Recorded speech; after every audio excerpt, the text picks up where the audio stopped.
Tendering के विरोध में नूंह जिले में सरपंचों का धरना प्रदर्शन। गांवों में विकास कार्य ई टेंडरिंग से कराने के विरोध में नूंह बीडीपीओ कार्यालय के बाहर नूंह ब्लॉक के सरपंच धरना पर बैठ गए। धरने पर बैठे सरपंचों ने जमकर सरकार विरोधी नारे लगाए।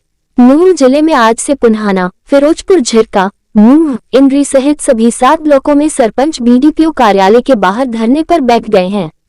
आपको बता दें कि पूरे प्रदेश में ई टेंडरिंग के विरोध में सरपंचों का धरना प्रदर्शन चल रहा है। नूंह जिले के सरपंचों का कहना, जब तक सरकार हमारी मांगों को पूरा नहीं करती तब तक जारी रहेगा धरना प्रदर्शन।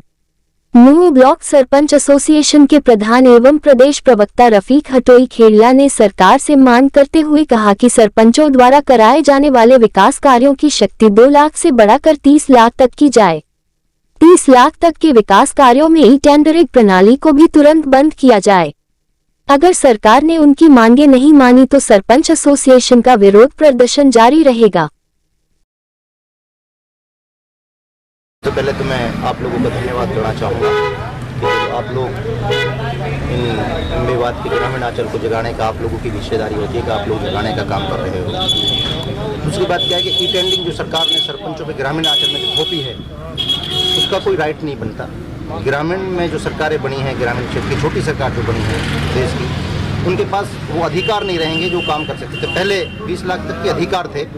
उन 20 लाखों से सरपंच जो भी जरूरत की चीज़ें होती थी उनको शिद्दत के साथ कर सकता था। आज ई टेंडरिंग को थोप करके मात्र 2 लाख के अंदर एक लैट्रिन बाथरूम नहीं बन सकती, रास्ते बनाने की तो बहुत दूर की बात है। ई टेंडरिंग का मामला है जो कि किसी भी कीमत पर किसी भी हरियाणा प्रदेश के एक भी सरपंच को ये मंजूर नहीं है किसी भी कीमत पर। राइट टू रिकॉल का मामला है। स्टेट बॉडी ने कल ये फैसला लिया था, एक्सेप्ट है हमारे लिए, कोई बात नहीं, हम एक्सेप्ट करते हैं राइट टू रिकॉल को।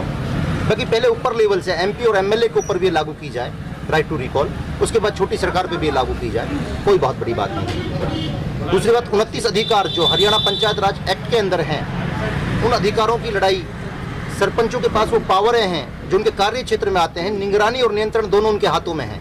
बाकी बड़े अधिकारी छोटे कर्मचारियों को ये समझाने की बात नहीं करते कि एक भी सरपंच जब किसी शिक्षा विभाग में जाएगा, हेल्थ विभाग में जाएगा, पब्लिक हेल्थ में जाएगा, उनका कोई मान सम्मान नहीं और उन लोगों को सिर्फ निगरानी की बता करके बाहर निकाल दिया जाता है कि आपका काम निगरानी करने का है, जो कि नियंत्रण भी सरपंच का होता है। अगर वहाँ कोई नहीं मिलेगा तो उसकी एब्सेंट भी लगा सकता है, क्वेश्चन मार्क भी लगा सकता है। तीसरी बात, स्टेट बॉडी के अंदर कल फैसला लिया गया, कोई सरपंच अगर डीसी से मिलने जा रहा है और डीसी साहब अंदर बैठे हुए हैं, उसने पर्ची बना कर दी है कि ग्राम पंचायत फलानी का सरपंच आपसे मिलने आया है, डीसी साहब 1-1 घंटा तक बाहर वेटिंग कराता है सरपंच के पास में।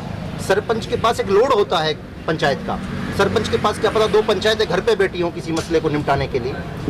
उन मसलों के ऊपर 1-1 घंटा की वेटिंग कराने के बाद डीसी साहब अंदर बुलाता है और हवाई बातें करके बाहर निकाल देता है। 2016 और 17 तक के प्रस्ताव जो डीसी साहब को दे रखे हैं वो भी आज एडिटिज पड़े हुए हैं, उनको कोई काम नहीं हुआ।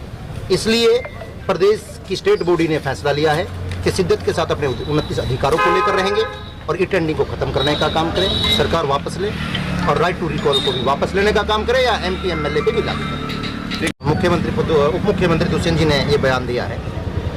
तो सबसे बड़ी बात तो ये है कि आज जब ई टेंडरिंग होगी, ये तो निश्चित नहीं है कि उसी ग्राम पंचायत का ठेकेदार उस काम कार्य को करने का काम करेगा। ऑनलाइन टेंडर होगा, वो रोहतक का भी ले सकता है, यमुनानगर का भी ले सकता है, कुरुक्षेत्र का भी ले सकता है, अदर स्टेट का भी ले सकता है। जहाँ टेंडर की बात होगी, ई टेंडरिंग की जहाँ बात आती है, वो कार्य करके गांव में जब चला जाएगा, गांव के लोग सरपंच से आकर बोलेंगे कि आपने रास्ता बनवाया था और रास्ता जर्जर हालत में हो चुका है, 6 महीने इसको बने हुए नहीं हुए हैं, बिल्डिंग टूट चुकी है, आपने कैसा रास्ता बनवाया था। जवाब सरपंच से लिया जाएगा, ना कि रोहतक या यमुनानगर कुरुक्षेत्र जाकर के ठेकेदार से लिया जाएगा। वो तो अपना काम कर करके कंप्लीटली करके पूरी पेमेंट उठा के चला जाएगा। राइट टू रिकॉल का मतलब के अंदर किसी के अंदर 2 उम्मीदवार थे, किसी के अंदर 3 उम्मीदवार थे, बहुत सी पंचायत ऐसी भी थी जिनके अंदर 6-6 उम्मीदवार थे जो मात्र 15 से 20% पर चुनाव जीत कर आए हैं। ऐसे ही उनके लोग तो 80% तो ऐसे ही खिलाफ थे उसके लोग। 6-6 उम्मीदवार होने के बाद में 20% पर वो कैंडिडेट जीत कर आया है बड़े संघर्ष के बाद में, 80% लोग तो उसके खिलाफ ऐसे ही थे। तो राइट टू रिकॉल का बताओ कहाँ मतलब बनता है। अच्छा, अगर सरकार आपको लड़ने का काम करेंगे, पूरी हरियाणा स्टेट की जो बॉडी है उसने कल ये फैसला लिया है कि किसी भी कीमत पर अनिश्चितकालीन धरने पे बैठेंगे। अब ये असहयोगी आंदोलन है, हम सरकार को कोई सहयोग नहीं देंगे, कोई प्रस्ताव नहीं देंगे। गांव के अंदर सारे काम बंद कर दिए हैं, जो काम चल रहे थे उनको एज इट इज रोक दिया गया है। एक भी कोई काम नहीं होगा, कोई सरपंच प्रस्ताव नहीं देगा। आगे जो स्टेट बॉडी फैसला लेगी उस पर हम बिल्कुल सहमत शिद्दत के साथ काम करेंगे और इस लड़ाई को अगर हमें चंडीगढ़ तक भी लड़ना पड़ा तो शिद्दत के साथ चंडीगढ़ तक की लड़ाई लड़ेंगे। सबसे पहले तो मैं आप लोगों को धन्यवाद करता हूं कि आप लोग हमारे इस धरना प्रदर्शन में आए, बहुत बहुत धन्यवाद। जो सरकार ने ई-टेंडरिंग जो हो सरपंचों पर थोपा है, इसके हम खिलाफ हैं, क्योंकि ई-टेंडरिंग के माध्यम से कोई काम सरपंच नहीं करवा पाएगा। अब से पहले क्या था कि सरपंच को कोई रास्ता बनाना था, कोई बहुत ही जरूरी रास्ता था, वो सरपंच से गाँव वाले कहते कि भाई सरपंच इस रास्ते को बना दो, सरपंच बना देता था। लेकिन अब ई-टेंडरिंग के माध्यम से सरपंच उसको नहीं करवा पाएगा, ना ही एक लैट्रिन बाथरूम कुछ नहीं करवा पाएगा। तो ये तो ई-टेंडरिंग के माध्यम से कोई भी ठेकेदार अपनी पेमेंट लेके रास्ते को किसी हालत में बना के चला जाए, जवाबदारी सरपंच की होगी। गांव वाले किससे कहेंगे? सरपंच से कहेंगे। तो इसके हम खिलाफ है। दूसरा ये है कि राइट टू रिकॉल पहले एमएलए एमपीज़ पे लागू हो, उसके बाद हम इसको स्वीकार करते हैं, ऐसा नहीं कि नहीं करते। और जहाँ तक बात है कि भाई 67% जनता अगर सरपंच के खिलाफ जाए तो जनता तो खिलाफ ऐसे हो जाएगा कि 3 सरपंच 4 सरपंच चुनाव लड़ रहे हैं, कोई 20% पे 25% पे जीत के आया है या 30% पे जीत के आया है, 70% तो उसके खिलाफ है। राइट टू रिकॉल का मतलब कहाँ रह गया? दूसरा ये है। और रही बात हमारा जो अधिकार क्षेत्र की बात है, जैसे सरपंच के नियंत्रण क्षेत्र की बात है, वो 29 के 29 अधिकार हम लेके रहेंगे।